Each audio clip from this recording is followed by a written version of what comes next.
AP deputy CM పదవి నుంచి పవన్ కళ్యాణ్ను తొలగించాలని, లేని పక్షంలో ఆయనే స్వచ్ఛందంగా ఆ పదవి నుంచి వైదొలగాలని ప్రజాశాంతి పార్టీ అధ్యక్షుడు కే పాల్ అన్నారు. 1,00,000 కల్తీ లడ్డూలను అయోధ్యకు పంపించారని పవన్ అబద్ధాలు చెప్పారని విమర్శించారు. ఎవరో ఇచ్చిన స్క్రిప్ట్ను సినిమాల్లో మాదిరి చదువుతున్నారని ఎద్దేవా చేశారు. తిరుమల లడ్డూ విషయంలో 100 కోట్ల మంది హిందువుల మనోభావాలు దెబ్బతినేలా పవన్ మాట్లాడారని అన్నారు.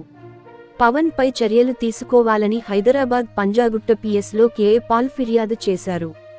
ఈ సందర్భంగా ఆయన మాట్లాడుతూ, పవన్ పై ప్రధానమంత్రి, కేంద్ర హోంమంత్రి, సుప్రీంకోర్టు చీఫ్ జస్టిస్, సిబిఐ విచారణ జరపాలని కోరారు.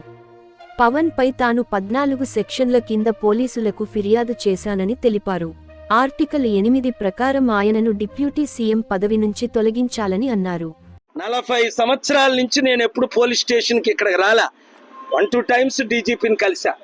ఇక్కడ పోలీస్ ఆఫీసర్ని కలిసి పవన్ కళ్యాణ్ మీద 14 సెక్షన్లో కంప్లైంట్ ఇచ్చాను. ఏంటి, ఆయన తిరుపతి లడ్డూ గురించి మాట్లాడుతూ 1,00,000 లడ్డూలు కల్తీ చేసి అయోధ్యకు పంపించారని అబద్ధం.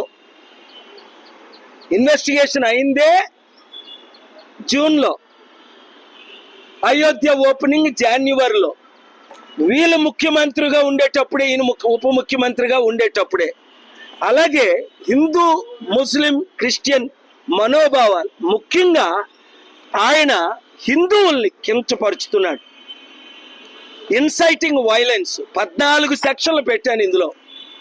అండర్ ఆర్టికల్ 8 ఆయన్ని ఇమీడియట్గా డిస్క్వాలిఫై చేయాలి. ఉప ముఖ్య మంత్రి పదవికి ఆయన రాజీనామా చెయ్యాలి. ఆయన్ని అరెస్ట్ చేసి ఇన్వెస్టిగేషన్ చెయ్యాలి.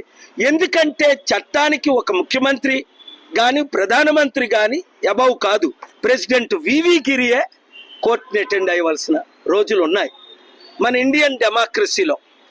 కనుక ఈరోజు నేను 40 సంవత్సరాల తర్వాత నేను పోలీస్ స్టేషన్కి ఇక్కడ హైదరాబాద్లో నేను ఇక్కడ ఉంటున్నాను కనుక వచ్చి కంప్లైంట్ ఇచ్చింది ఏంటంటే, తక్షణమే ఆయన నోరు మూయించాలి.